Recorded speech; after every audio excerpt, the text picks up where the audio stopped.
Hello student, this is my second lecture on pulley. पहला lecture में इसी question के ऊपर हम लोगों ने एक्सेलरेशन एंड टेंशन फाइंड किए थे और आज इस क्वेश्चन का ट्रिक सीखेंगे। देखो, तो देखो ये ब्लॉक था ऐसे, तो 2 kg हेवी है, तो ये जो 2 kg ब्लॉक है वो नीचे आएगा, ठीक है, एक्सेलरेशन है, और 1 kg है वो ऊपर जाएगा।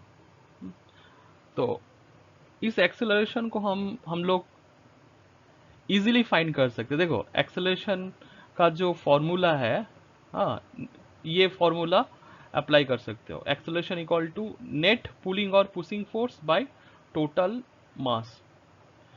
तो ए इक्वल टू, देखो क्या लिखेंगे, नेट पुलिंग फोर्स और पुशिंग फोर्स।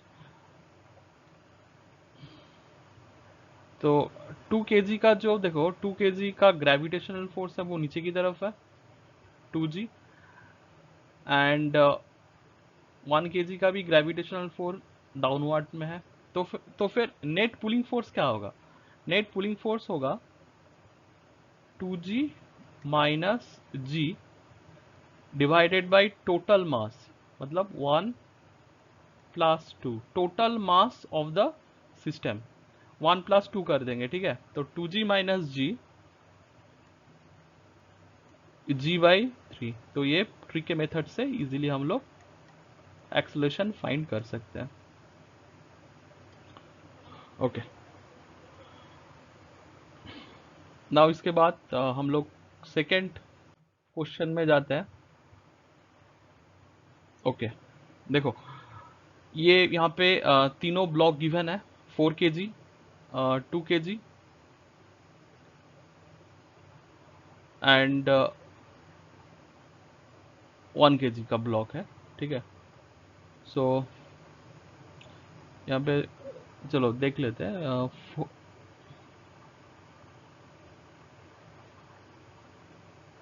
देखो, तीनों ब्लॉक जो है वो स्ट्रिंग से कनेक्ट है। इसका मतलब क्या होगा, तीनों ब्लॉक सेम एक्सेलरेशन पे मूव करेगा, तीनों का एक्सेलरेशन क्या होगा, सेम होगा। तो इसका भी ये और 1 kg का भी क्या होगा, एक्सेलरेशन ये होगा, तीनों का सेम होगा। अभी हमें टेंशन लेना है। देखो, 1 kg और 2 kg के बीच में जो स्ट्रिंग है, तो 2 kg के लिए टेंशन का डायरेक्शन होगा इस साइड, मतलब अवे फ्रॉम द बॉडी, बाहर की तरफ होगा। एंड 1 kg ब्लॉक का जो टेंशन का डायरेक्शन होगा वो अलोंग दिस साइड, यानी कि अवे फ्रॉम द नॉर्मल। फिर है 4 kg ब्लॉक, इसके लिए टेंशन होगा along this side, and 2 kg के लिए टेंशन होगा अलोंग दिस साइड, ठीक है। और देखो ये डिफरेंट स्ट्रिंग है, तो 2 kg और 4 kg के बीच में जो स्ट्रिंग है वो डिफरेंट है, एंड 1 और 2 kg के बीच में जो स्ट्रिंग है वो डिफरेंट है। तो इसलिए हम लोग दोनों टेंशन जो है वो डिफरेंट लेंगे, ठीक है। ये T1 और ये T1 होगा, और ये जो टेंशन होगा यहाँ पे T2 एंड T2 होगा।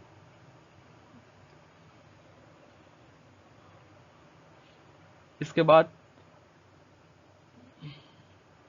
देखो ऐसे करेंगे, तो 4 kg का जो फ्री बॉडी डायग्राम होगा, देखो ये 4 kg ब्लॉक है, तो इसके लिए टेंशन है along this direction T2, and acceleration है A। एंड जो 2 kg ब्लॉक है उसके लिए एक टेंशन है इस साइड T1, एंड और एक टेंशन जो है वो T2 अलोंग दिस साइड। ये 2 kg एंड दिस इज ये, हाँ ठीक है। फिर 1 kg ब्लॉक का जो टेंशन है एक T1 है इधर है, and 40 Newton force along this side. इसके बाद देखो नेट फोर्स ऑन T2, तो फिर क्या होगा, therefore net force on T2, if net equal to क्या होता है, मास इनटू एक्सेलरेशन।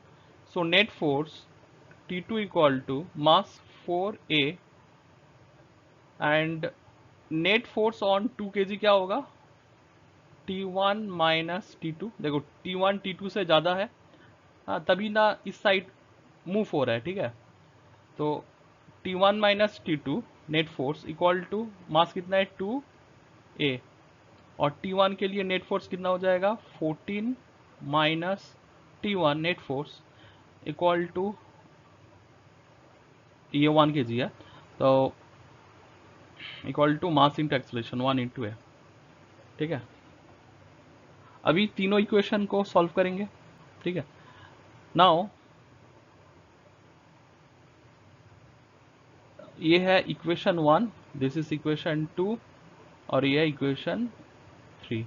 तो 2 प्लस 3 अगर करेंगे, इक्वेशन 2 एंड इक्वेशन 3 को ऐड करेंगे तो हमें क्या मिलेगा?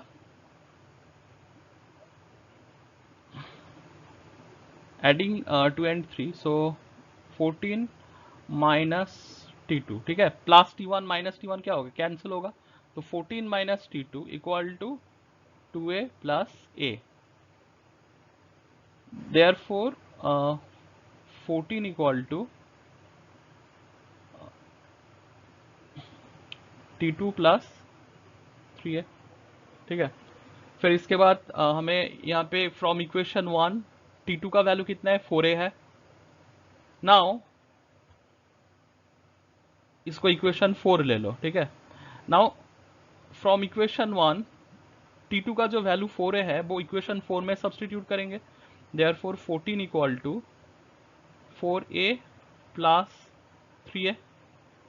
देन होगा, इसको यहाँ पे लिख रहे हैं, देखो 14 equal to 4A plus 3A मतलब 7 है।